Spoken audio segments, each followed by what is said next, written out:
여러분 안녕하십니까? 열린민주당 TV 주진영입니다. 오늘은 좀 재밌는 분을 모시고 왔어요. 왜냐하면 어떤 뜻으로 재밌냐면 그동안은 제가 주로 전문가 대담을 하느라고 이렇게 시의성이 있는 출연자를 갖다 굳이 모시진 않았는데 오늘 이 방송을 녹화하는 날이 지금 월요일입니다. 방금 행정소송을 했죠. 그래서 윤석열 총장이 자기 직무 정지에 대한 가처분 신청을 했는데 거기에 대한 지금 심리를 끝냈다고 하는데 그 결과가 어떻게 될지 잘 모르지만 그거와 관련된 분이 마침 되었어요. 이현주 변호사님을 모셨습니다. 안녕하십니까? 네, 처음 뵙겠습니다. 네. 이 변호사님 제가 몰랐는데 이 방송 시작하기 잠깐 말씀했지만 최근에 이 책 때문에 그러신지 방송에 굉장히 많이 나오신 것 같아요. 그렇죠. 요즘에는 저자가 직접 유튜브 채널 돌면서 책도 팔아야 되더라고요. 뭐, 네, 출판 시장이 굉장히 안 좋다고 해요. 아니 그거랑 상관없이 아무거나 뭐 책 만들면 그렇게 하는 건데 강연 같은 것도 하실 생각이신가요? 강연은 지금 코비드가 높아져서 상당 기간 힘들지 그렇구나. 않겠습니까? 그렇군요. 제가 그 생각은 못했네. 보통 이제 책을 내면 뭐 독자의 만남 뭐 이런 것들을 네. 하는데, 네, 제가 농담으로 이 책에 나오신 검사들을 초청해서 출판 기념회를 열어보자. 그분들이 나오실 일은 없겠죠. 그럼 이제 나오시진 않을 텐데 이걸 페이스북에 포스팅 올리고 그러면은 화제성으로 예, 제 책이 나오신다고 다들 제가 초청도 했습니다. 뭐 이런. 책 제목을 내가 검찰을 떠난 이유라고 했어요.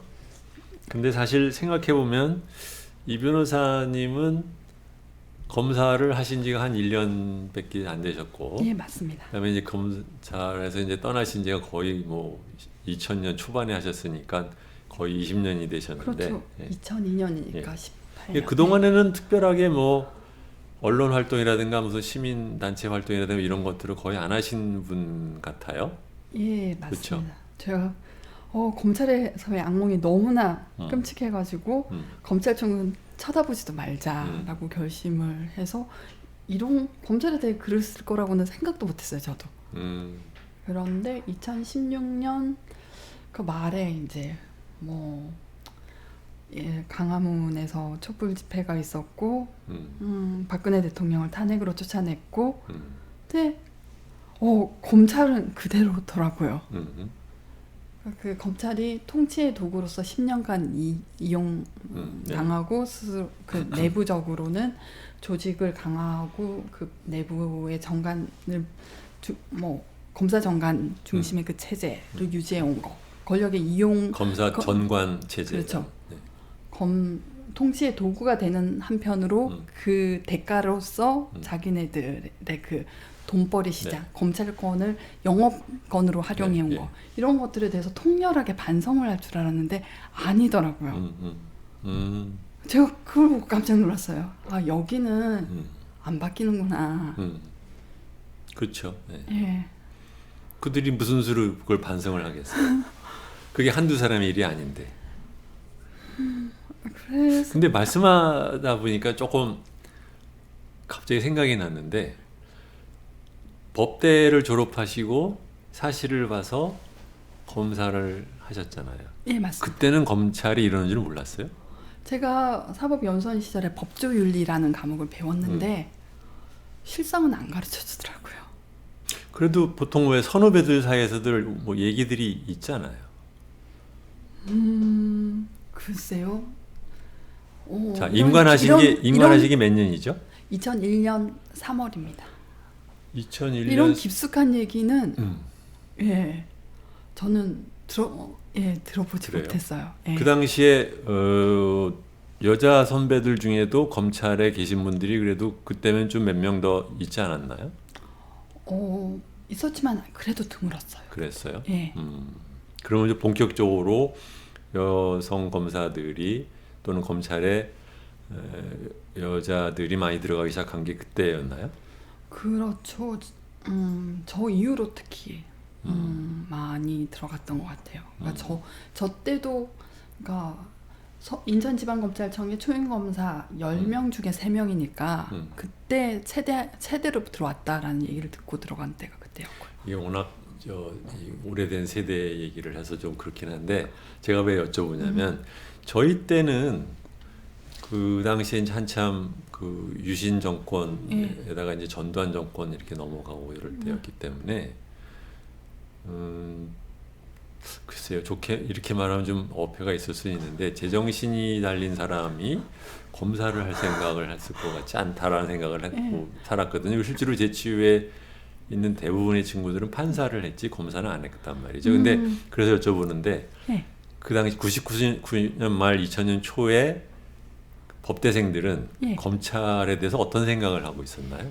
근데 정말 저 연수원에서 실상을 안 가르쳐 줬어요. 제가 법조인이 돼서 겪은, 변호사가 돼서 겪은 법원은 깨끗하냐면 그것도 아니었으니까요. 저도 뭐 말씀드리자면 제가 항소심 1심을 이기고 항소심 재판부를 들어갔는데 항소심 재판부의 부장판사님이 저희 연수원 때 교수님이셨는데 저희 반을 담당하는 교수님은 아니셨고 다른 반 담당 교수님이셨는데 저더러 그 1심에서 이겼다고 너무 뭐 안도하지 마시고 맘 놓고 계시지 말고 근데 여기 법인의 대표 변호사는 나하고 인연이 있는데 한 번 인사를 안 오시네 라고 하시더라고요. 근데 그 상대방 변호사도 있는 자리에서요. 그런데 그 한 2개월 지나고 나서 강남에 있는 가구상, 카페트상한테서 김흥수라는 꽤 유명한 법조 브로커였는데 그 법조 브로커한테 뇌물을 받은 걸로 구속돼서 가시더라고요. 근데 뭐 우리나라 그런 판사가 많이 이렇게 겪었죠. 뭐 썩 깨끗하지 않다는 거는 뭐 아는 사람은 다 아는 건데 이게 제 얘기는 저처럼 법조계 바깥에 있는 사람도 다 아는 얘기였는데 본인들은 모르셨어요? 제가 바보였나 봐요. 저 몰랐어요. 선후배 관계가 이렇게 썩 활발하시지 않으셨을 수도 있겠네. 그런가? 네. 제 바보였나 봐요.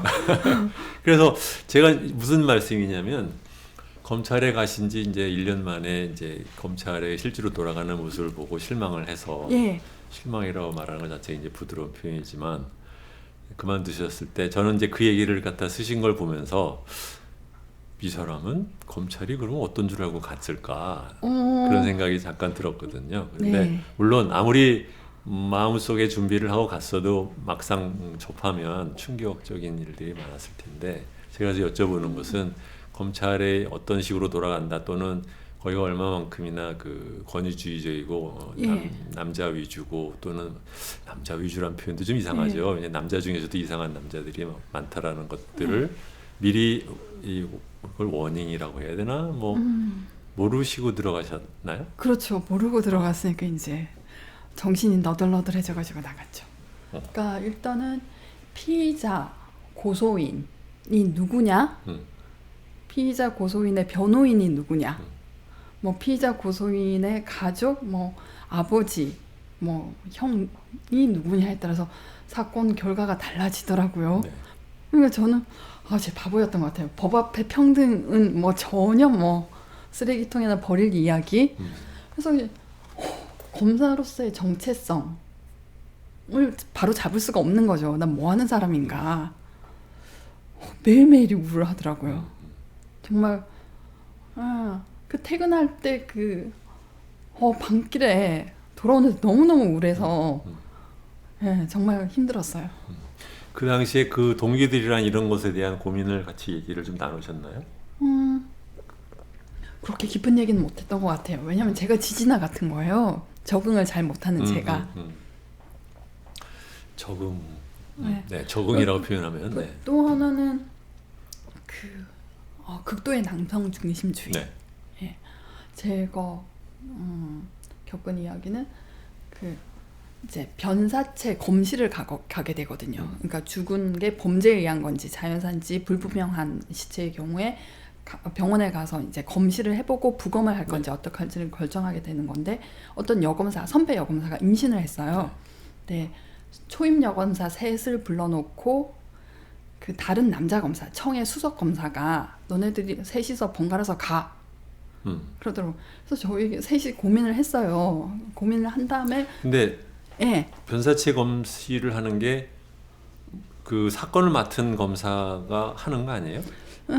당직 하게 되면은 그 당직한테 그냥 네, 오게. 네. 그건 항상 생기는 게 아니잖아요. 네. 그러니까 당직 검사가 있고 그 당직에 뭐 운이 나쁘면 훅 걸리는 거예요. 예. 그래서 그게 사건화되기 전이니까요. 그게 범죄. 알겠습니다. 예. 1차적으로 어떤 예. 죽은 사람이 발생을 하면 그것에 대해서 사인에 대한 1차적인 판단을 갖다 이게 그렇죠. 소위 뭐 사건으로 입건하기 이전에 판단을 갖다 하는 문제 단계군요. 그렇죠. 범죄에 의한 것이 아니면 네, 유족에게 네, 예, 인도해서 예. 그 화장하게 일을, 하고, 네. 예, 뭐 범죄에 의한 것 같으면 예, 예. 국가수에 부검을 알겠습니다. 지시하는 예, 그런 예. 거였는데 그 임신한 사람이 하기에는 태교에도 안 좋은 건 맞죠. 네. 근데 저희 청의 수석 검사가 여검사 초임을 셋을 불러서 너네들이 번갈아 가면서 가. 이 선배 여검사가 혹시 그게 맞게 되면은 태교에 안 좋으니까 너네 셋이서 돌아서 가라라고 하는데 저희가 협의를 하고서 그 남자 청수석 검사한테 가서 저희 입장을 밝혔어요. 그러니까 임신과 출산 육아라는 거는 세대를 이어가는 사회적 기능인데 이게 무슨 여성의 천형인 것처럼 왜 우리 여자애들 셋한테 맡기느냐. 이거는 청 자체에서 그렇죠. 제도를 차례를 돌아가면서 하면 될 일이지. 그걸 어. 콕 집어서 예. 여자 차례 됐을 때 나머지 여자가 해라라는 얘기로 예. 하느냐 그런 얘기죠. 예. 그 당시에 그 동기로 검사가 된 사람들이 모두 몇 명이었어요? 저희 그때 남녀 한 포함해서. 그러니까 100여 명에 약간 안 됐던 것 같아요. 그래요? 예. 그 중에 96 여성의 명. 비율은 몇 퍼센트였나요? 그때 한 20명 20%. 20% 정도. 예. 그 중에 그 100명 중에 현재도 검찰에 남아 있는 분은 얼마나 돼요, 대강? 글쎄요. 일일이 세어보진 않았는데요. 한 30-40%는 남아있을 것 같아요. 30-40%. 예. 20년 안에 60%는 그만두는군요. 그렇죠. 생각보다 많이 그만두네요. 여성들은 어떻게 됐어요? 여자 검사들도 손꼽아보면 제법 남아있죠. 한 10명? 반은 남아있네. 반 정도 남아있는 것 같아요. 그 사람들도 20년 동안 그 검사로서 그 여성 검사로서 같이 일을 하는데 고생들이 엄청 많겠네요. 근데 두 부류가 있더라고요. 그러니까 그 조직 논리, 그 조직의 분위기에 완전히 동화되어 버리는 사람과 이렇게 정반대 이거 바꿔야 된다고 외치는 사람과. 근데 외치는 사람은 딱 한 명 있어요. 네, 이민정 검사. 나머지는 오히려 순응한 쪽으로 가버린 것 같아요. 책으로 다시 돌아올게요. 그래서 근데 페이스북에 글을 쓰기 시작한 게 처음인 거죠? 예, 맞습니다. 언제부터 쓰기 시작하신 거죠? 정확하게는 기억 안 나는데 2017년 중반부터인 것 같아요. 저는 이현주 변호사님 글을 접하게 된 게 작년 여름인가부터 접하게 된 것 같아요. 아마 어떤 분이 이제 링크를 걸어서 이제 해서 보게 됐을 텐데 그때 제 느낌에 굉장히 글을 재밌게 쓴다라는 게 하나 있었고 두 번째로는 그래서 변호사로서 보통 이제 검찰에 대한 비판을 할 때 되게 제도적인 비판을 하지 어떤 케이스나 어떤 해당 그 등장 인물을 집어가면서 하는 경우는 굉장히 드문데 이 변호사님은 아예 그냥 콕콕 집어가면서 글을 쓰더라고요. 그것도 이제 어떻게 보면 약간 조롱조로 단순한 비판이 아니라 그러니까 엄중한 비판을만이 아니라 거기에는 일종의 이제 조롱조로 쓰는데 그건 굉장히 눈에 띄었던 것이 보통 검찰에 대해서 그렇게 실제로 생각을 하는 사람도 그렇게는 잘 안 쓰잖아요. 왜냐하면 그 자기 업에서 상대방이기 때문에. 그래서 첫 번째는 이제 뭐 검찰권에 관한 민주적 통제라던가 검경 수사권 조정, 뭐 검찰의 정치적 중립 이런 복잡하고 어려운 문제는 재미가 없잖아요. 안 읽힐 것 같더라고요. 그리고 사실 저도 잘 몰라요. 네. 그래서 일단은 많이 읽히게 재밌게 쓰자라는 게 첫 번째 목표였고 두 번째는 그거는 성공하셨어요. 예, 두 번째는 조롱이라는 건 근데 처음에는 안 그랬거든요. 근데 쓰다 보니까 점점 간이 커지는 거예요. 예, 간이 커져서 너무 말도 안 되는 경우에는 그렇게 막 윤짜장 뭐 이러면서 그러니까 그게 점점 이제 담대해져가지고 그게 너무 자연스럽게 걸친 옷같이 돼서 제가 사실은 최근에 어떤 기자가 인터뷰를 하면서 아 이렇게 계속 하시면은 법인에서 안 좋아하시겠습니다. 불편해하시지 않나요? 묻는데 제가 그때 나 미움받을 수 있겠 우리 법인에서 그러니까 네. 형사 사건은 크게 하지 않으니까요. 뭐 검찰하고 관계는 걱정하지 않아도 되는데 저희 법인 내에서는 형사 그렇죠. 사건 하는 변호사가 있으니까 다들 싫어하는데 말을 못 하고 있는 건가? 그때 그 생각이 딱 미칠 정도로 근데 너무 익숙해져 버린 거예요. 그렇게 그런 얘기를 들었을 때 그제서야 생각을 하셨다는 얘기는 예. 주변에 있는 그동안 너무 까불고 변호사들이나 다녀가지고 그분들이 얘기를 안 하셨다는 얘기 되잖아요. 그러니까 처음에는 겁을 집어먹었죠. 아니 근데 제 얘기는 주위의 변호사들이 예. 또는 뭐 같은 법인에 있는 사람들이 얘기를 하지 않았다? 좀 안 하더라고요. 점잖은 신분들이 많아서. 그래요. 예. 그것도 독특하네요. 그렇죠? 그렇죠. 뭐 근데 요번에 내신 책은 그러면 그 글들을 모으신 건가요? 예, 글들을 그냥 모은 거고 뭐 이 책을 내기 위해서 더 쓴 건 없어요. 근데 계속해서 그렇게 글을 많이 쓴 이유는 뭐예요?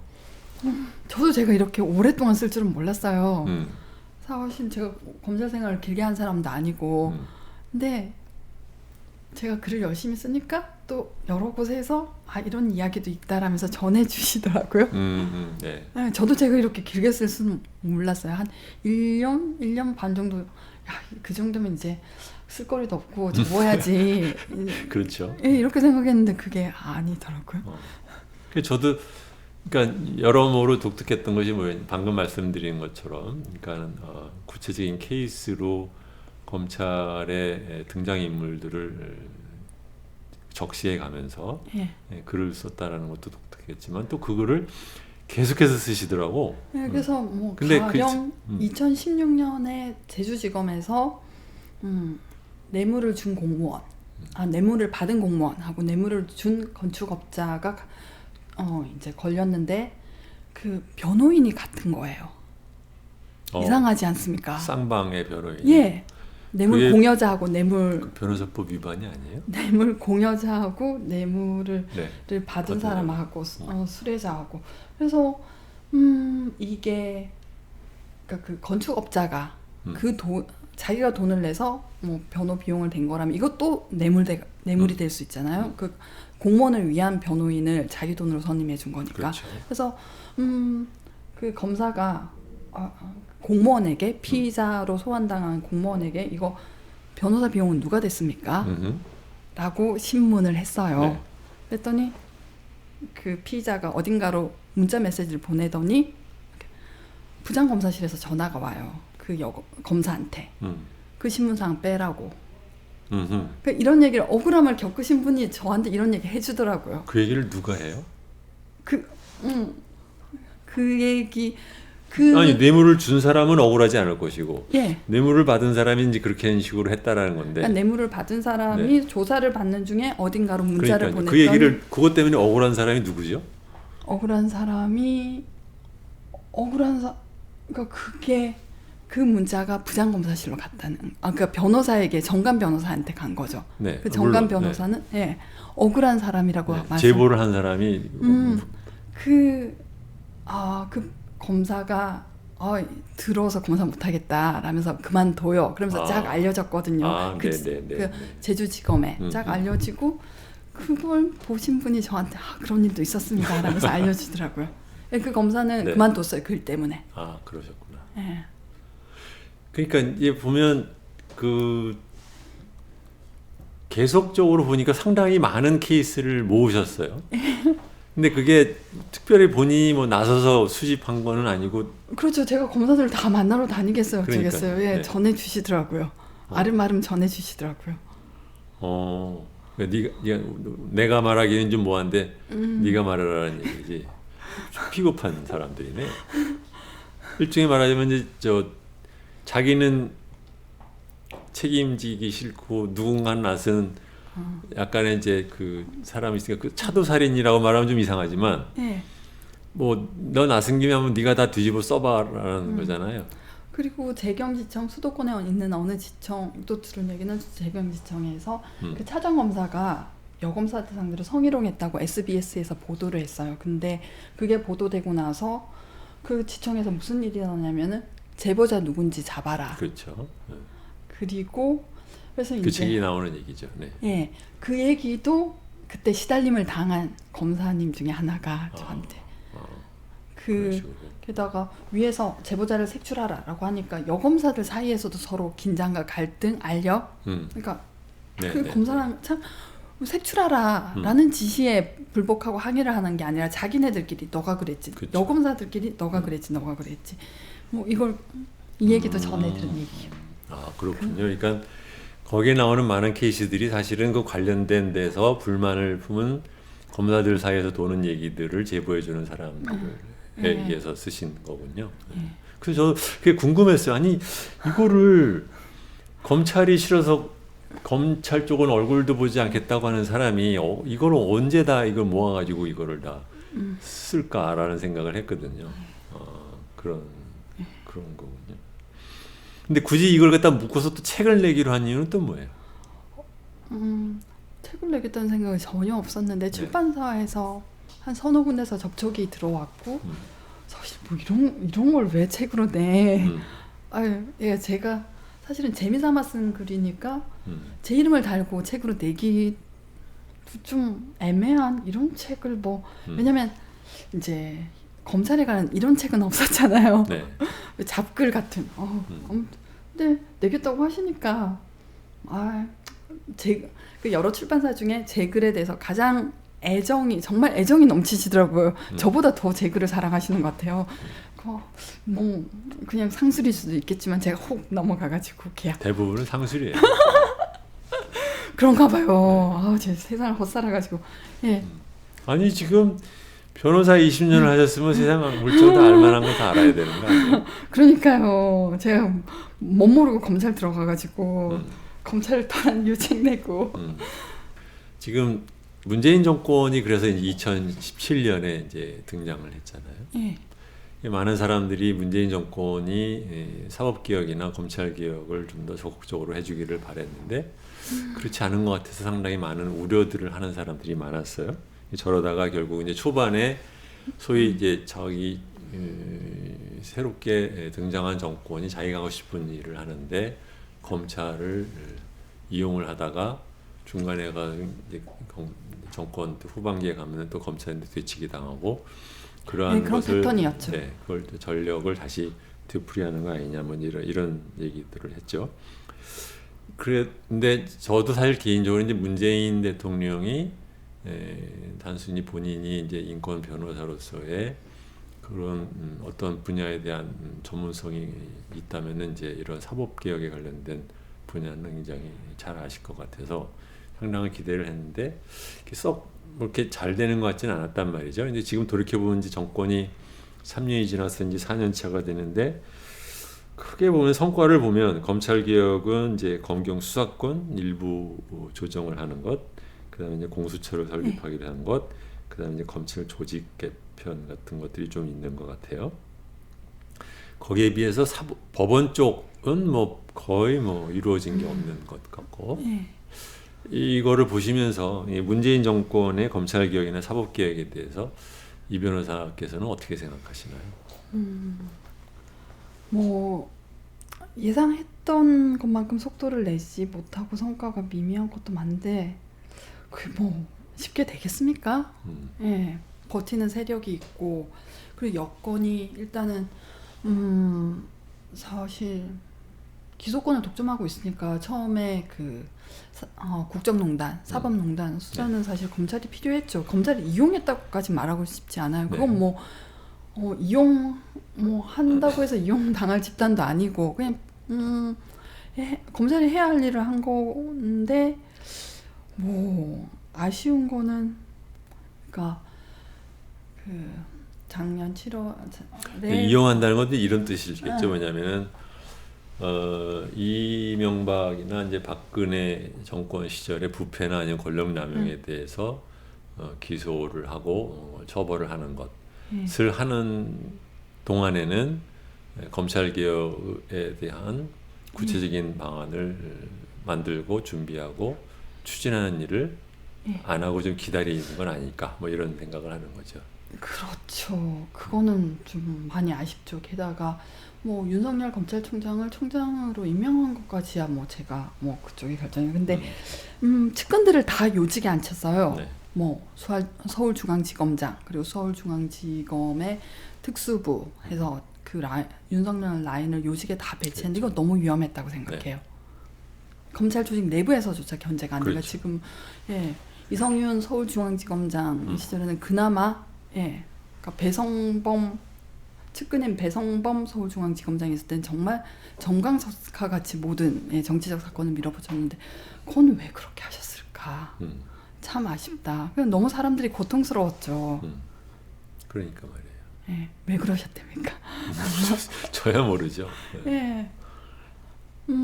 사실 뭐 송경호, 신자용, 뭐 한동훈 다 기용했잖아요. 이 사람들 문제 없는 사람이라고 생각했나요? 그러니까 제 주위에서 과거에 중수부나 특수부가 어떤 짓을 하는지를 아는 사람들은 윤석열 씨를 중앙지검장으로 시킬 때부터 굉장히 그 불만을 많이 표현을 했었어요. 그 다음에 이제 검찰총장으로까지 임명을 하는 거에 대해서는 이제 더욱더 큰 문제의식을 표출을 했었는데 결국 그 사람들 말이 맞았던 거죠. 그렇죠. 그리고 걸어온 검찰 사실 검찰한테 그동안 안 당한 것도 아닌데 검찰이 어떤 조직이냐면 2011년에는 그 검경수사권 조정과 관련해서 정말 별거 아니었는데 애초 검찰하고 경찰하고 합의됐던 문구보다 약간 후퇴되었다고 해서 김준규 검찰총장이 임기 40일을 남기고 물러났어야 됐거든요. 그렇죠. 네. 뭐 홍만표 위시한 밑에 사람들이 뭐 용퇴하시라고 요구를 해서 그래서 그때도 뭐 김준규 총장이 물러났었고 2012년에는 한상대 총장이 검난으로 쫓겨나죠. 그렇죠. 한상대 검찰총장이 그 당시에 뭐 전재범 검사가 피의자하고 성관계를 가진 그 스캔들이 있었고요. 또 하나는 김강준 부장검사가 뭐 유진기업하고 조이팔 씨한테 몇 억씩 받은 사건. 그래서 내부에서 뭐 리더십이 추락하니까 그걸 극복하기 위해서 감찰 실질화하고 중수부 폐지를 내세웠다가 특수부 검사들한테 당했죠. 그렇죠. 그때 주축이 됐던 게 대검 중수부장이었던 최재경 그리고 언론 플레이를 담당하셨던 윤석열 서울중앙지검 특수부장.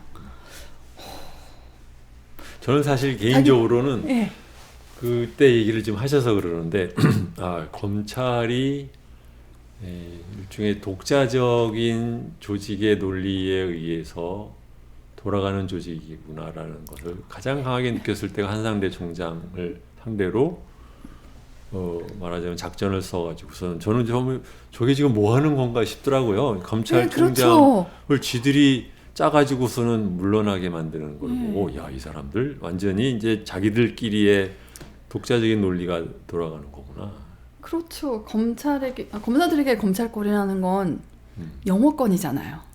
그러니까 모든 검사들은 언젠가는 퇴직을 하고 그러면 검찰권이 넓어야 거기서 뭐 일종의 말하자면 그 마피아 중간 보스들이 있고 그렇죠. 자기들끼리 내세운 이제 큰 보스가 있는데 큰 보스가 아무래도 우리 딸 이번에 마약으로 굉장히 고생하는 거 보면 우리 마약은 안 했으면 좋겠다. 매추는 이제 우리 컨트롤하는데 마약은 하지 말자 그랬더니 얘네들이 이제 알아주고 그 사람을 죽인 거랑 똑같은 꼴인 거예요. 그렇죠. 딱 그겁니다. 우리의 남아바리를 지키지 못한 보스를 쫓아내는 거죠. 저는 그때 보고 정말 그걸 모골이 성운하다 그럴까? 정말 이 사람들 무서운 사람이구나 이제 그런 생각을 했었는데 그때 얘기를 갖다 책에 다시 쓰셨더라고요. 그렇죠. 뭐 총장도 쫓아내본 근데 사람인데. 재미있는 것은 그 현상을 보면서 거기에 대한 언론 보도도 그냥 뭐 그랬다더라 플러스 저 친구 말하자면 망신당하고 물러났다 뭐 이런 식으로 가지 이 자체가 이게 얼마나 지금 엄청난 짓을 하고 있는 거에 대한 그 의미에 대해서 그걸 얘기를 그 시각 그 문제의 시각을 갖고 보도를 하는 언론사가 하나도 없었어요 그 당시에 또. 그게 법조 기자들은 거의 뭐 검찰하고 한 몸이죠. 그러니까 검찰 중에서도 그 따끈따끈한 피의 사실에 관한 보도를 뭐 던져주는 특수부 검사들, 특수부가 다룬 사건들이 다 사이즈도 크고 그러니까요. 그래서 주목을 근데 끌고 예. 언론도 언론이지만 또 정치권도 마찬가지. 저런 식으로 일을 벌였으면 어지간한 조직이면 자식들이 해도 너무한 거 아니야 그러면은 관련된 사람들은 다 일괄해서 뭐 물러나게 하든가 뭐 이렇게 해야 되는데 또 이 사람들 그냥 있어요 또 그 자리에. 그렇죠. 무슨 외청에 뭐 산림청의 간부들이 산림청장을 쫓아냈다 이런 거 못 들어봤잖아요. 그러니까요. 우리 네. 뭐 해경의 뭐 경찰청의 간부들이 청장을 쫓아냈다 이거 못 들어봤잖아요. 흔히 말하는 이제 공직자 품위 훼손이라는 것만으로도 징계를 받고 다 옷을 벗어야 되는 일들을 하는데 그걸 갖다 정치권에서도 대통령님을 포함해서 다들 보고만 있는 걸 보고 이 사람들이 소위 말하면 그러니까 막 말씀하신 거로 이제 영어권까지 우리가 건드리면 안 되겠다라는 거를 자기네들이 자제하는 건가 보다. 그리고 또 하나는 뭐 청와대하고 직접 거래를 했으니까 그렇죠. 대통령하고 친한 검사가 이기는 게임이 될 수도 있죠. 그러니까 지금 이제 원래 얘기로 돌아가면 그렇기 때문에 사실 문재인 대통령 또는 문재인 정권에 대해서 검찰개혁이나 사법개혁을 원하지만 실제로 그걸 어떤 방식을 통해서 할 수 있느냐에 대해서 사실 그림이 잘 안 그려지잖아요. 그렇죠? 네. 일단은 제일 중요한 거는 검찰의 직접 수사를 다 전면 폐지하는 거. 그러니까 수사권. 근데 그건 안 하기로 했잖아요. 근데 지금은 일부만. 그러니까. 예. 근데 앞으로도 애초에 그렇게 하겠다라는 것을 대놓고 말하지도 않았어요. 이 정권이. 예. 검경 수사권도 말한 것이 실제로 말하면서도 굉장히 축소해서 추진을 했지만 축소하고 난 다음에 시행령 만들 때도 점점 더 축소해 그렇죠. 가잖아요. 네, 맞습니다. 네, 수사권하고 기소권이 결합되어 있는 건 굉장히 위험하거든요. 왜냐하면 그게 검찰은 인권의 수호자가 될 수가 없어요. 그게 결합되어 있는 거. 왜냐하면 수사라는 과정은 앞에 있는 피의자가 일단 죄가 그렇죠. 있다고 생각하고, 상정하고 네. 하나의 이기고 지는 게임이 그렇죠. 돼버려요. 네, 굴복시키고 싶어하고 어떤 수단을 써서라도 자백 얻어내고 싶어하고 그래서 이게 기소하는 단계에서 컨트롤되지 않으면 견제되고 뭐 위법 그렇죠. 부당한 수사가 없는지 리뷰돼 통제당하지 않으면 그러니까 이게 브레이크가 멈추질 않죠. 그래서 뭐 수사하던 사람이 스스로 나 수사 잘못됐어 하고 덮기가 쉬우냐면 이게 절대로 그렇게 되지가 않습니다. 결국은 자기가 들인 공이 아까워서 더 나가게 되고 여죄를 찾고 별건을 찾고 그러니까 그런 식으로 인권이라든가 아니면 그 도덕 의식 자체가 마비된 사람들한테 예. 조직 또는 무슨 뭐 이런 인권 수호자 또는 뭐 검경 수사권 분리 이런 걸로 얘기를 한다고 해서 예. 과연 의미가 있을까요? 뭐 이거는 대국민용 멘트고 결국은 검찰을 견제할 만한 세력이 없으니까 검찰하고 경찰이 그러니까 경찰이 검사를 검사의 범죄를 제대로 수사할 수 있으면 사실 그것만으로도 진보를 일보 간 거죠. 그럼 뭐 사실은 이제 공수처에 대해 위험성에 대해서도 그렇게 뭐 수사권하고 기소권을 모두 한 손에 쥐고 정치 공작에 도구가 되지 않겠느냐 뭐 이런 염려도 하는데 일단은 장기적으로는 뭐 이제 공수처를 뭐 단기적으로는 공수처가 뭐 워낙 미니 조직이긴 하지만 검사들의 범죄를 수사하고 그리고 장기적으로는 경찰이 검사들의 범죄를 파헤칠 수 있게 된다면 뭐 공수처도 장래에는 없어질 수도 있다고 생각해요 저는. 어쨌든 제 생각에는 공수처를 만들자고 한 사람들도 공수처라는 제도가 영구적으로 지속돼야 된다고 생각해서 만든 건 아닐 거라고 생각을 해요. 일종의 이제 임시적인 조치로서 크게 보면은 이제 조직을 컨트롤하는 데는 그 조직이 제대로 운영되도록 컨트롤하기 위해서는 크게 보면 인사권과 감찰권을 통해서 운영을 하는데 우리나라는 이상하게 검사에 대한 감찰도 검사들이 그냥 하는 식으로 되어 있고 그렇죠. 인사 역시 궁극적으로 치면은 사표를 내지 않는 한 못 내보내게 돼 있잖아요. 예. 그러니까 감찰이 그건 너무나 무기력했었죠. 그러니까 그래서 이제 2009년에 감찰 본부장을 외부에서 공모하는 것으로 했는데 지금 감찰 1과는 정기 사무 감찰을 하고 감찰 2과는 평검사를 감찰하고 감찰 3과는 고검검사 이상의 간부를 감찰하는 데인데 2년짜리 임기에 감찰 본부장 말을 안 듣죠. 그렇죠. 그리고 이 사람들이 큰 정치 큰 사건 형사 사건도 막 마음대로 해 드시는데 내부에 감찰 사건 검사 사건 좀 잘못 부당하게 기소했다 수사했다 이거 아무것도 아닌 것처럼 느껴지거든요. 이제 이렇게 소위 말하면 이제 그런 대로 공생을 하는 거 아니냐라는 이제 생각을 하던 검찰이 조국 장관을 임명한 후에 이제 노골적으로 저항을 시작을 했어요. 그러더니 이제 1년이 지나서 이제는 이제 검찰총장이 징계 회부까지 이제 가 있는데 이 과정을 보시면서 이 변호사님은 어떤 생각이 드시던가요? 저는 사실은 징계를 통한 해임으로 가는 거는 뭐 피할 수 없을 거다. 단지 이제 어느 시점에 무엇을 갖고 갈 거냐의 문제인 것이 아닐까 그런 생각을 했거든요.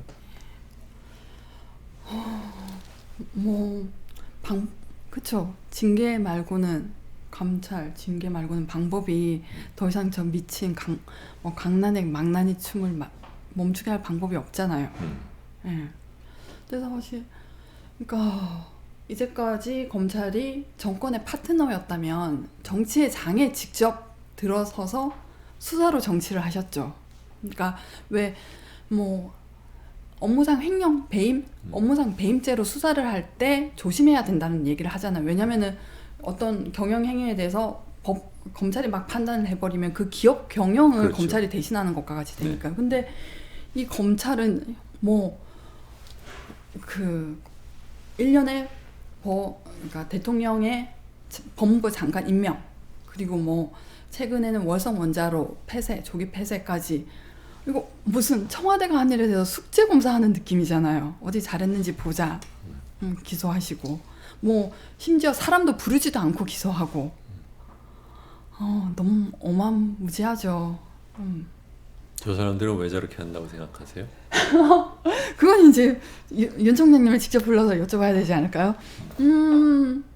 간이 배 밖에 나와서겠죠. 그러니까 우습게 보인 거죠, 한마디로. 예. 그러니까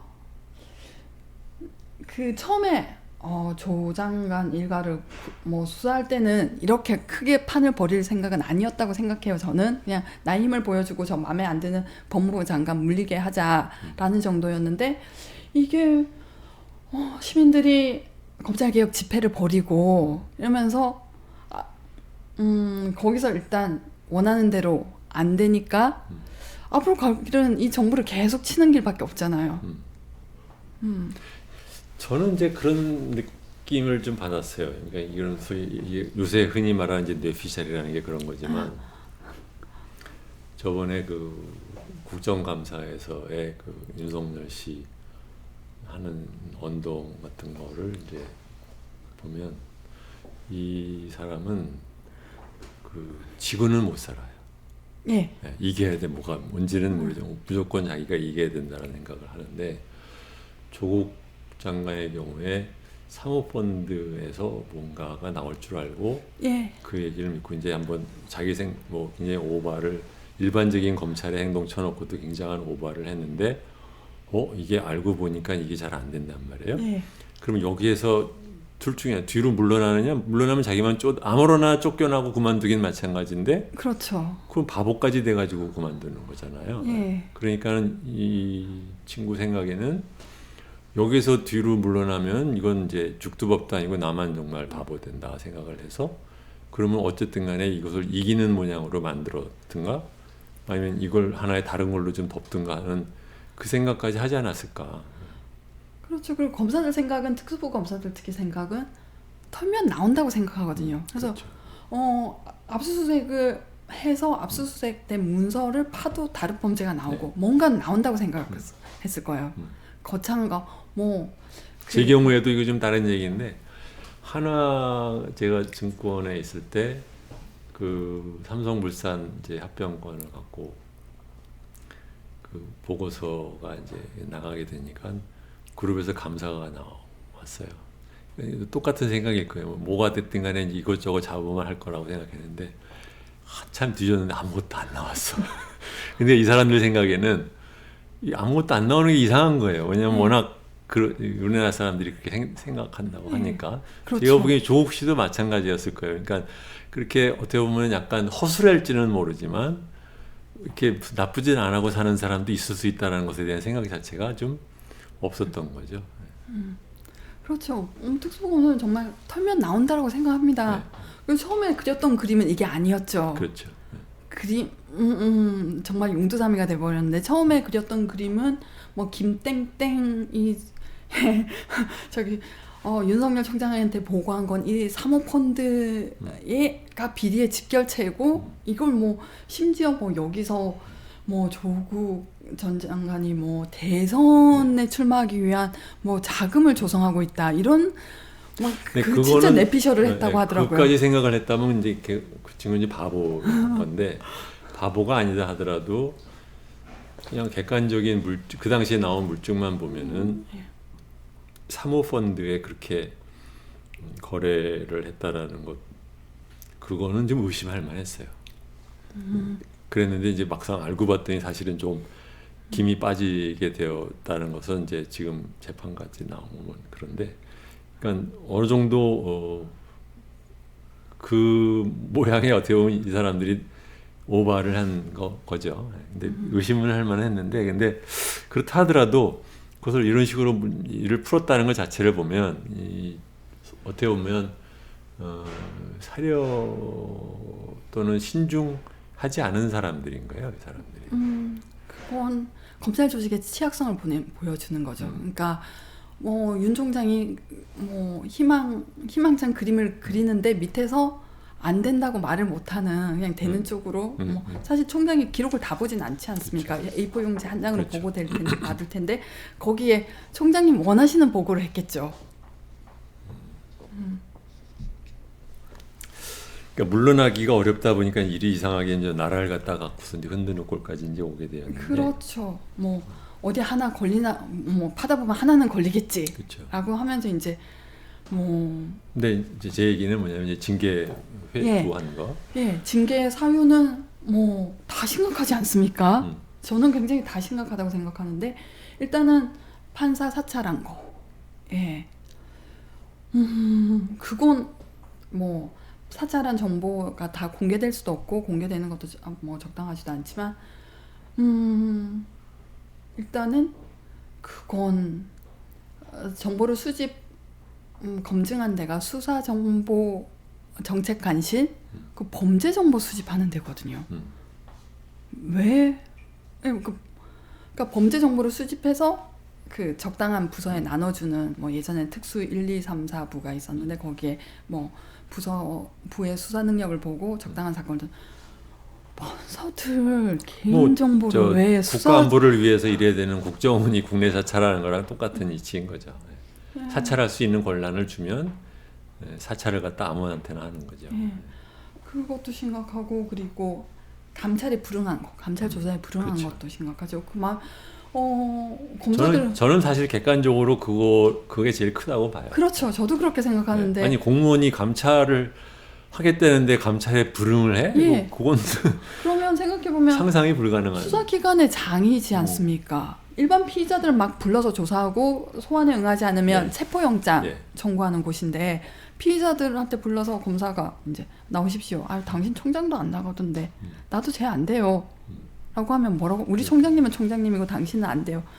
이건 이렇게 말할 겁니까? 근데 이제 그거 역시 그걸로만 보면 안 되고 결국은 무슨 시그널이냐면 그 문재인 대통령한테 나를 잘라다오 그거인 거라고는 저는 봐요. 계속해서 이 사람이 하는 행동은 결국은 문재인 대통령으로 하여금 자기를 해임하게 하고 그다음에 그렇죠. 해임하는 것에 대한 법적인 또 쟁송을 만들어서 물고 들어가려는 물개인 작전을 쓰려고 하는 게 아닌가. 그렇죠. 뭐 문재인 정부가 검찰 장악 시도를 하는데 거기 자기 희생양 네. 뭐 행사를 하면서 이제 정치에 데뷔를 하시고 제가 알기로는 지금 문재인 정부에서 법적인 검토에 의하면 검찰총장을 해임할 수는 없는 것으로 판단을 하는 걸로 알아요.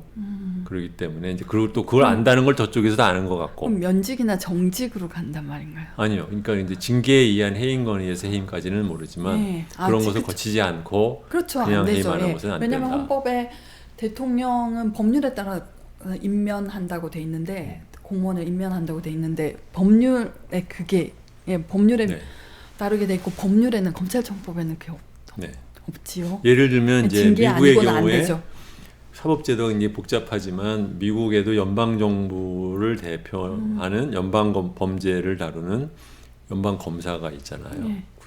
100명이 좀 안 되는데 이 사람들이 임기가 4년이에요. 예. 플러스 대통령이 언제든 해임할 수 있어요. 근데 그게 법적으로 완전히 딱 못을 박혀 있기 때문에 예. 그렇게 움직이는데 한국은 지금 검찰은 공무원이고 공무원은 함부로 해임할 수 없는 것으로 지금 그렇죠. 되어 있단 정치적 말이죠. 중립을 보장하기 위해서 2년 임기를 보장해 준다라고 한 건데 취지는 그런데 막 수사로 정치질을 막 그러니까요. 하는 총장은 생각도 못한 거죠. 뭐 검사도 하는데 뭐 이게 저도 지금 이걸 생각을 해봤어요. 뭐냐면 검찰이 이렇게 적극적으로 정치에 참여는 적어도 문재인 그러니까 아니죠. 노무현 정권까지도 그렇게는 안 했단 말이에요. 그렇죠. 그랬는데 이 사람들이 이명박 박근혜를 거치고 특히 박근혜가 소위 말하면 검찰을 통해서 정치를 하는 것을 같이 일을 하면서 점점 자기네들에 대한 그 이미지가 커진 거 아닌가, 익숙해지거나 아니면 그렇게 된 느낌이 좀 있어요. 그런 것도 있을 테고 윤 총장의 특징은 사법농단으로 대법원장을 구속시키고 기소했고 두 대통령을 구속하고 기소했고 경제 대통령 이재용도 구속했고 세상 무서울 게 없지 않겠습니까? 구속시키고 재판하는 것은 결국은 판사들이 해줘야 되는 거니까. 근데 저는 그게 좀 그 논리도 저는 좀 이상하게 생각을 해요. 근데 검사들은 그렇게 생각. 근데 범법을 수사를 하면서 압박을 하고 욕보이게 하는 거 그것만으로도 그러니까 그 최동욱 네. 총장의 그 인터뷰에도 그런 게 나오거든요. 사람을 구속시키고 우리는 한호성을 지르고 성취감을 느꼈는데 지금 생각해 보니 참 무도한 짓인 것 같다. 나중에서 그런 말 하시는데 재판 결과는 상관없어요. 일단 수사하면서 기소하면서 욕보이면 이제 뿜뿜뿜뿜 받습니다. 근데 그거는 굳이 그 사람들의 입장에 생각을 하면 권력자들을 처벌하기 위해서 하려고 할 경우에 이제 상부에서의 방해가 이제 심했으니까 이제 그것을 뚫고 자기네들이 이뤘다는 것에 대한 성취감인데 그런 것이 없이 그 자체만으로 그것이 익숙하다 보니까 이제 나중에는 누가 됐든 구속하는 것이 자기네들의 대단한 일로 지금 착각이 되게 이제 그렇게 된 거겠죠.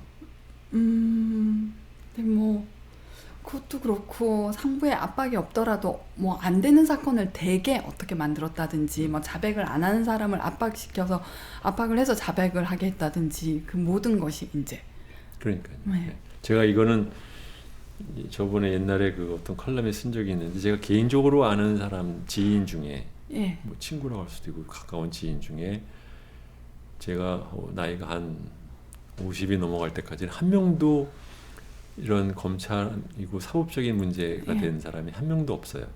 그런데 50이 넘어가면서 생기기 시작하는 거예요. 그런데 재밌는 것은 5명이 그렇게 됐는데 다 무죄예요. 다 3심까지 가서 다 무죄야. 근데 이 사람들이 하나같이 말도 안 되는 걸로 엮어가지고서는 한 2, 3년을 그때 끌려가는 거를 보면서 우리나라 검찰이 어떤 일을 할 수 있는 곳인지에 대해서 저는 잘 알거든요. 네. 근데 국민들은 그걸 그렇게 생각을 잘 안 하죠.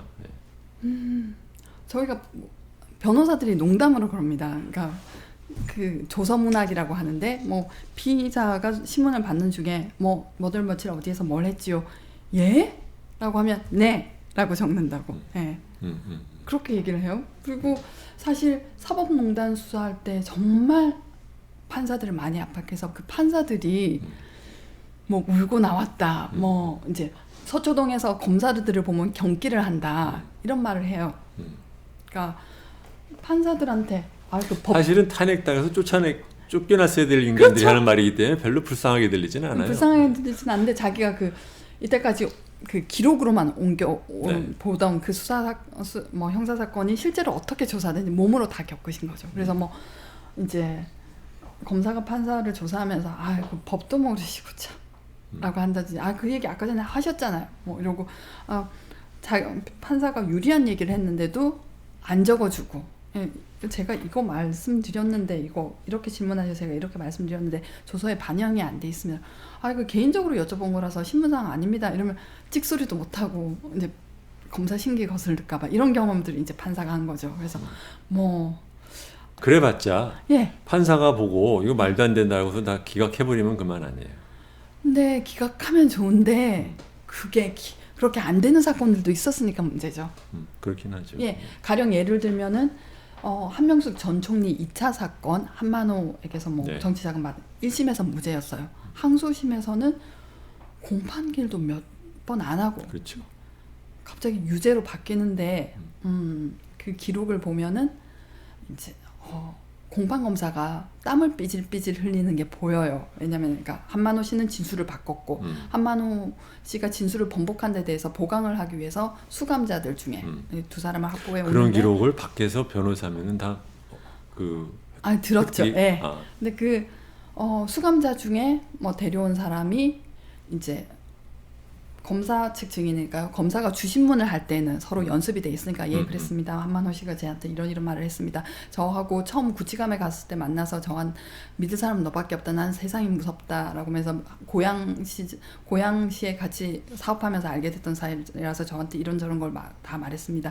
라고 했다가 변호사가 반대 신문을 하면서 반대 신문을 굉장히 디테일하게 하니까 막 말이 꼬여버리는 거예요. 막 말이 꼬여서 검사가 다시 제주신문을 하면서 그러니까 그때 그 변호사를 최강욱 씨가 했어요. 제주신문을 할 때 이걸 정리를 해야 되니까요. 주신문하고 반대신문 하면서 막 얽혀버린 거. 변호사 질문에 이렇게 대답했는데 이런 뜻이지요. 안 믿을 수밖에 없는 거예요. 검사가 당황을 하면서 막 정리를 해주니까. 그래서 당연히 1심에서는 무죄를 받았는데 항소심에서는 안 믿으려고 하니까 안 믿은 거죠. 어떻게 될 것 같아요? 앞으로? 어떻게 쫓겨나시겠죠. 쫓겨나요. 근데 저는 사실 윤석열 기인은 그렇게 중요한 이슈가 아니라고 생각하고 그렇죠. 아무나 징계 회부해서 징계라는 맞습니다. 공무원 징계라는 게 뭐 어지간하면 징계하려면 다 징계하는 거지. 근데 그 이후에 검찰은 제가 생각해 본 적 없는데요.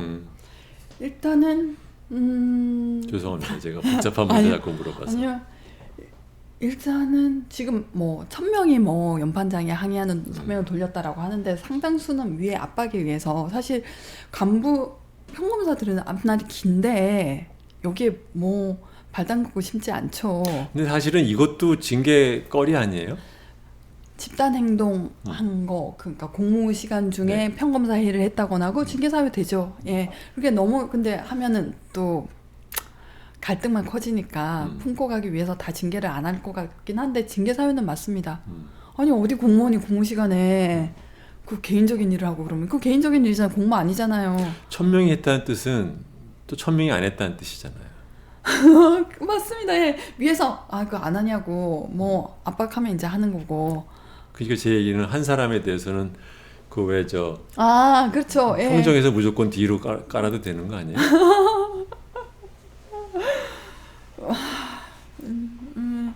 글쎄 이제 그렇게까지 할지 뭐 어떨지는 이제 봐야겠지만 저는 추미애 씨, 그러니까 지금 언론에서는 이 문제를 갖다 마치 무슨 추미애에 대해 윤석열의 뭐 대립 뭐 이런 식으로 생각하는데 저는 그게 아니라 그렇죠. 너무 천박한 시각이죠. 법무부 장관이 적법하게 자기 조직을 지금 잘 통솔을 하고 있다고 생각하는데 문제는 맞습니다. 이제 배째라라고 이제 늘어지는 이 아저씨들을 어떻게 할 거냐. 그게 문제 아니겠어요? 이제 뭐 마지막으로 이 변호사님이 생각하기에 검찰 개혁을 앞으로 어떤 식으로 뭐 해야 된다고 흔히들 말하는 게 이제 검경 수사권 예, 문제, 그다음에 이제 감찰 문제 뭐 예. 이런 얘기하잖아요. 예. 그렇죠. 감찰을 실질화해서 부당하게 수사하고 부당하게 기소하고 위법하게 수사하고 위법하게 기소한 검사들은 징계를 확실하게 하고 그게 뭐 형벌 사안이 되는 경우에는 기소도 확실하게 하고 그게 그렇게 내부 질서를 바로잡지 않으면 이때까지 조서로 장난치를 친 거 바로잡히지가 않죠. 예. 근데 조서로 장난친다는 것도 잘 생각해 보면 어떻게 보면 제도적인 그 한계가 이것을 만들어낸 경향도 있는 거 아닌가. 무슨 말이냐면 우리나라에서 일어나는 사건 사고에 비해서 판사들이 워낙 적잖아요. 그렇죠. 그러니까 예. 판사가 재판에서 다뤄야 되는 일을 검사가 말하자면 예, 요약본을 맞습니다. 만들어주는 예. 거죠. 그래서 이건 뭐 역사적 기원을 따지면 예전에 그 이제 일본인이 판사를 하던 시절에 그러니까 그 법정에서 구두 변론, 구두 심리가 안 되니까 뭐 조서를 그런 만들었어요. 식으로 네.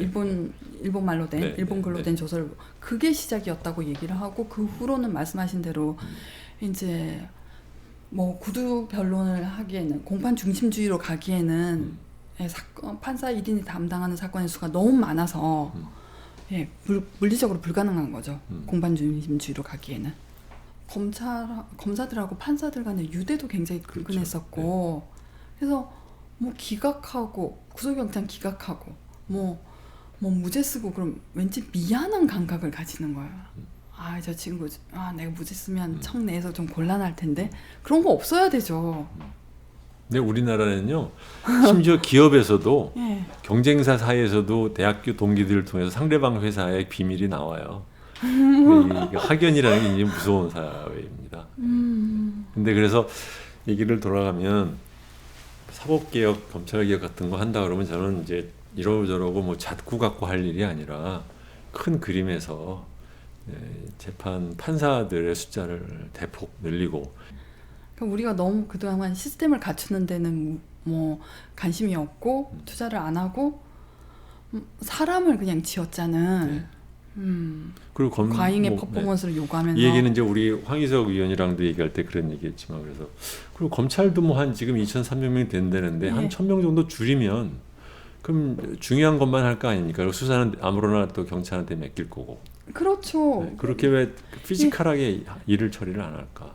그러니까 검사들 이게 뭐 특수부를 폐지한다 이러는데 뭐 특수 1부였던 거 그냥 형사 10부 이름을 붙여놓고 배당을 안 하면 어차피 직접 수사하게 돼 있어요. 근데 검사를 줄여버리고 뭐 경찰 송치 사건을 마구 던져버리면 직접 수사할 시간이 없죠. 그렇죠. 예, 없죠. 정 수사하고 싶으면 경찰로 이직해서 그렇죠. 거기 가서 난 해라. 수사가 좋아 그러면 경찰로 가야죠. 뭐 그렇게 해주면 어떨까 싶은 생각도 드는데 그거는 잘 모르는 우리 생각인지 모르겠는데 저는 우리나라 재벌 개혁도 비슷하다고 생각하거든요. 이게 자꾸 보면 법률가들이 빠지는 그 함정 중에 하나가 자꾸 규정 법률 바꿔서 뭘 하면 해결된다고 생각하는 경향이 맞아요. 커요. 저도 그런 생각이 갇힌 것 같아요. 근데 그거는 자꾸 아는 게 배운 게 도둑질이라고 자꾸 거기에 빠지는데 그렇죠. 사람이 간성대로 살고 그 이상을 뛰어넘어 생각은 못하니까 환경을 바꿔주는 게 제일 좋다. 네. 그렇게 생각하는데 사실은 검찰의 수사는 대부분 계장, 수사관이 하는데 그 수사관을 싹 빼면 근데 개인의 말을 옮기는 건 아니어서 사실 내부적으로 반발이 있으니까요. 그건 모르겠습니다. 그러니까 뭐냐면은 경찰로 그 이직을 시키면은 직급 조정에 관련해서 뭐 승진 이런 거에 불안이 생기고 그리고 처우가 나빠지는 거에 대한 불안이 있고 또 이제 검사들이 경찰 간의 수사 지휘를 하면서 막 대하고 좀 갑질도 하고 그런 걸 자기네들이 그 조직에 가서 굴러온 돌로서 받게 된다는 생각을 하는 경우도 있거든요. 근데 그건 사실은 제도 설계를 하는 사람이 지금 알 바가 아니지. 그러니까 현실적으로는 아니 우리나라가 어디 이런 사법제도 개혁을 하는데 수사관들의 고충을 생각해서 제도 설계를 할 일은 없잖아요. 그렇죠. 제도 그런데 현실적으로는 뭐 그분들까지 막 검사들도 지금 난리인데 수사관들도 뭐 난리를 치면은 부담은 되게야 되죠. 아, 마지막으로 무슨 네. 지금 여성 검사 저는 그 이현주 변호사님도 그렇고 뭐 많은 사람들이 얘기를 했지만 서지연 검사도 그렇고 윤정, 이현주 다 마찬가지 여성들이잖아요. 네. 지금 검찰 안에 한 30명 정도, 30% 정도가 검사라면서요. 네. 이분들이 저는 저 정도 되는 여성이 있으면 조직이 안 바뀔 수가 없을 텐데 그런다는 조짐 얘기가 있습니까? 아니요. 없어요. 지금까지 침묵했던 사람들이 갑자기 목청을 높이겠어요. 그러니까 슬픈 얘기죠. 그러니까 다 두 가지가 맞춰야 있죠. 되는 경우가 더 하나는 많아요. 이제 적극 가담자가 되는 방법이고 또 하나는 그냥 수동적이긴 그러니까 대놓고 반발은 하지 않지만 원리 원칙을 지키면서 이제 수동적인 저항을 하는 사람들도 있을 수 있는데 이런 얘기하는 많은 사람들도 사실 자기도 자기 노인 직장에서는 권력 눈치 앞에서 뭐 대면하면서 그냥 눈치 보면 사는 주제에 상대방만 그러면 안 된다고 말하는 것도 말은 좀 안 되죠. 그렇죠. 그게 자기가 속한 세상이 다잖아요. 사실 조직 안에서는. 네. 근데 그 안에서 핍박받고 뭐 눈치 보고 뭐 살고 싶지 않죠. 그런 용기가 사실 용기 있는 사람이 드물잖아요. 네, 용기 없는 사람이 훨씬 더 많죠. 뭐 당연. 또는 이런 걸 알고도 들어간 사람이기 때문에 자기 셀렉션이 있을 수도 있죠. 그렇죠. 좀 권력욕이 큰 사람들이 그러니까. 검찰에 많이 들어가는 경향이 있죠. 철 모르고 들어간 사람도 있고. 그렇죠. 그렇죠. 예. 뭐 처음에 들어올 때부터 나는 못해도 검사장 간다라는 포부를 가진 사람도 있고 정말로 죽도록 일하죠. 네, 그래서 여러분 최근에 내가 검찰을 떠난 이유라는 책을 내신 이현주 변호사를 모시고 이런저런 얘기를 했습니다. 사실 저희 방송을 오랫동안 보신 분들은 이제 최강욱 의원이나 아니면 황희석 의원과 같이 얘기를 하면서 나왔던 얘기들의 상당 부분 다시 나오기는 했지만 막상 이 책을 보면 여러분들이 훨씬 더 구체적으로 어떠한 일들을 검찰에서 하고 있는지에 대해서 좀 더 아시게 될 것 같습니다. 그래서 제가 생각하기에는 충분히 읽을 만한 가치는 있는 책이다. 그렇게 생각을 해서 오셨습니다. 이렇게 고맙습니다. 장기간 얘기를 나눠주셔서 감사합니다. 안녕히 계십시오.